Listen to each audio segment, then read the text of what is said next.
takes courage for a Kenyan to step forward as Tony Geshoka did, and as others have done, not just in JKIA, in the Ketraco case and the Shah case. We thank the Law Society as we speak, apart from the orders stopping JKIA being auctioned. There are also orders stopping the Ketraco case.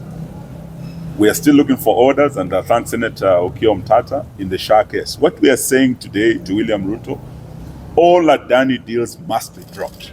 Yeah. It's not enough to drop 2 deals, JKIA and Ketraco. We know that Adani is in Shah.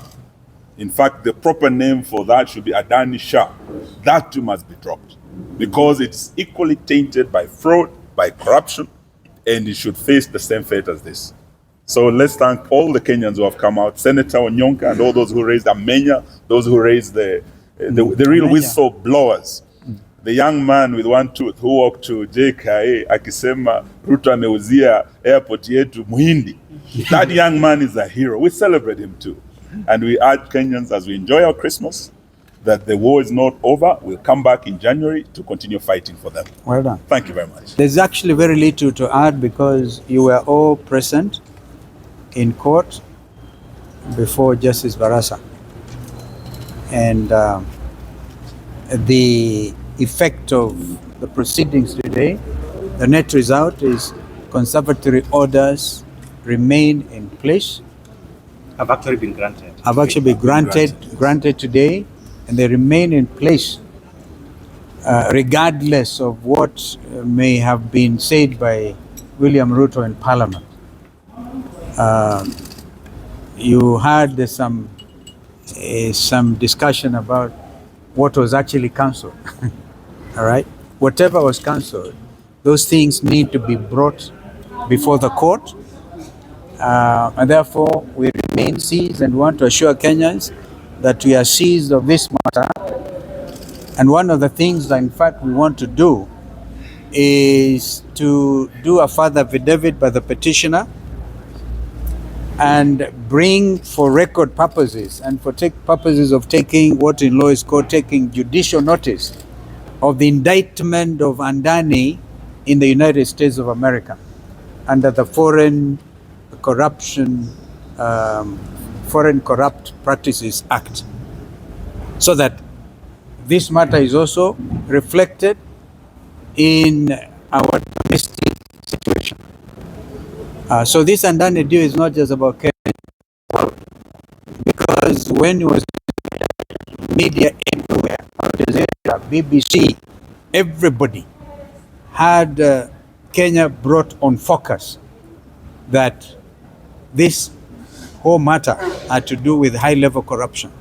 And we are saying, as you heard Councillor Kibe argue, we don't want people to cancel things and then leave Kenyans with huge burdens, paying compensation where it was not necessary. So we want this matter gone into in greater detail to even get to know who was paid what.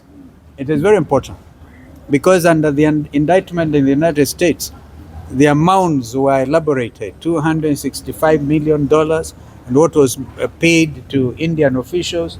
We believe that a lot of money was paid to Kenyan officials here. They will not go away without us exposing them, so the country will get to know. We cannot deal with critical infrastructure like Jomo Kenyatta International Airport and have it, haphazardly handled. We're also saying, and we repeat, that we are not averse to foreign direct investment. In fact, we will come up with proposals on how best to modernize our international airport because it's in a very poor state. That's a fact. I don't know whether some leakage was reported that time and people ran to the airport and then they said, now this is the opportunity to make big money out of it. We are saying to them, it will not happen under our watch. Asanteni sana. The rest of the details you saw. We will come up with proposals. And the good thing is, even if William Ruto's government, right, says we have stopped Adani, and he talked in the State of a Nation of address that he could bring other partners. Even those other partners are injected. under the conservatory order. I just want to add and say, Guatemandani is a criminal. He has been indicted by the District Attorney of New York.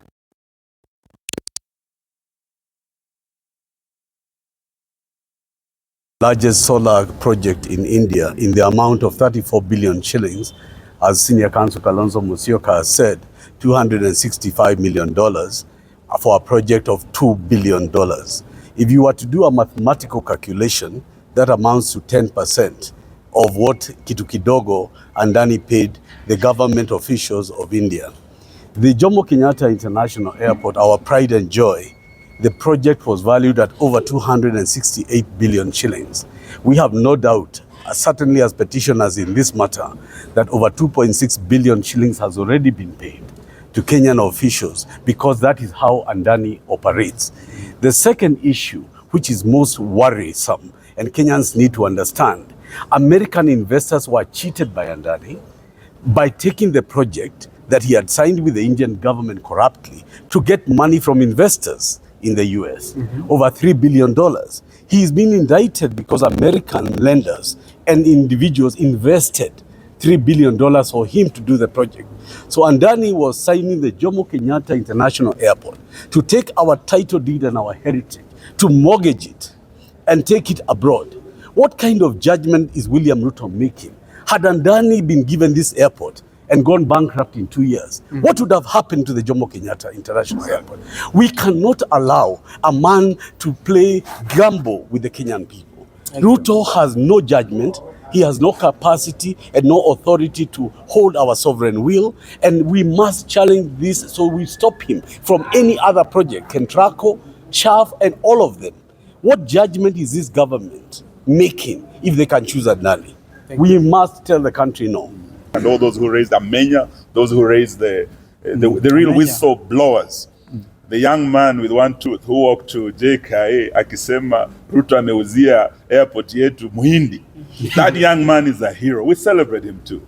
And we urge Kenyans, as we enjoy our Christmas, that the war is not over. We'll come back in January to continue fighting for them. Well done. Thank you very much. Thank you. Thank you. So.